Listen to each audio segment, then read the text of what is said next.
తాకట్లో ఉన్న బంగారాన్ని విడిపించలేక వడ్డీల మీద వడ్డీలు కడుతూ ఇబ్బంది పడుతున్నారా? అయితే ఇప్పుడే సంప్రదించండి శివ గోల్డ్ కంపెనీ. మీ నమ్మకానికి మా హామీ శివ గోల్డ్ కంపెనీ. పాక్ ఆక్రమిత కశ్మీర్లో రాజకీయ పరిస్థితులు ఒక్కసారిగా ఉద్రిక్తంగా మారాయి. తమ 38 డిమాండ్లను పరిష్కరించాలంటూ Jammu Kashmir joint Awami action committee JAAC Pakistan ప్రభుత్వానికి 48 గంటల అల్టిమేటం జారీ చేసింది. లేని పక్షంలో ముజఫరాబాద్ వైపు భారీ నిరసన ప్రదర్శన చేపడతామని, ఇది అత్యంత కీలకమైన తుది పోరాటమవుతుందని హెచ్చరించింది. జూలై 27న జరగబోయే ప్రాంతీయ ఎన్నికల వేళ ఈ పరిణామం పాకిస్తాన్ ప్రభుత్వ పెద్దల్లో కలవరం రేపుతోంది.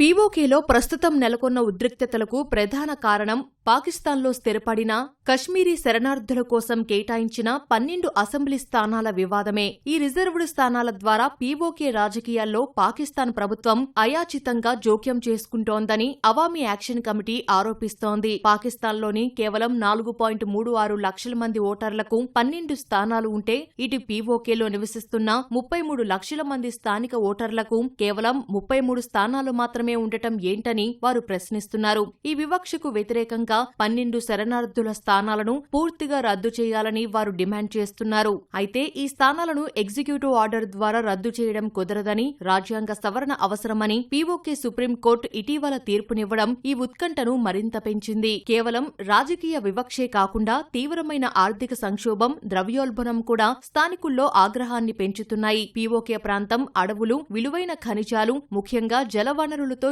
ఎంతో సంపన్నమైంది. పాకిస్తాన్కు అవసరమైన 70% సాగునీరు, 15% జల విద్యుత్ ఈ ప్రాంతం నుంచే సరఫరా అవుతున్నాయి. అయినా ఇక్కడి వనరుల ద్వారా వచ్చే ఆదాయమంతా పాక్ ప్రధాన భూభాగానికే తరలిపోతోందని, స్థానికులకు మాత్రం కనీస మౌలిక వసతులు, నిత్యావసరాలపై సబ్సిడీలు లభించడం లేదని ప్రజలు మండిపడుతున్నారు. తమ ప్రాంతంలో తయారయ్యే విద్యుత్కే తాము భారీ బిల్లులు చెల్లించాల్సి రావడంపై ఆగ్రహం వ్యక్తం చేస్తున్నారు. విద్యుత్ టారిఫ్లను తగ్గించాలని, పిండి తదితర నిత్యావసరాలపై సబ్సిడీలు ఇవ్వాలని డిమాండ్ చేస్తున్నారు. పీఓకే ప్రజల నిరసనలపై పాక్ ప్రభుత్వం ఉక్కుపాదం మోపుతోంది. ఇప్పటికే వందలాది మంది అవామీ యాక్షన్ కమిటీ కార్యకర్తలను అక్రమంగా నిర్బంధించారని, పలువురు నిరసనకారులు ప్రాణాలు కోల్పోయారని మానవ హక్కుల సంఘాలు ఆరోపిస్తున్నాయి. ఒకవైపు రాజకీయ అస్థిరత, మరోవైపు తీవ్ర ఆహార అభద్రతతో పీఓకే ప్రజలు నలిగిపోతున్నారు.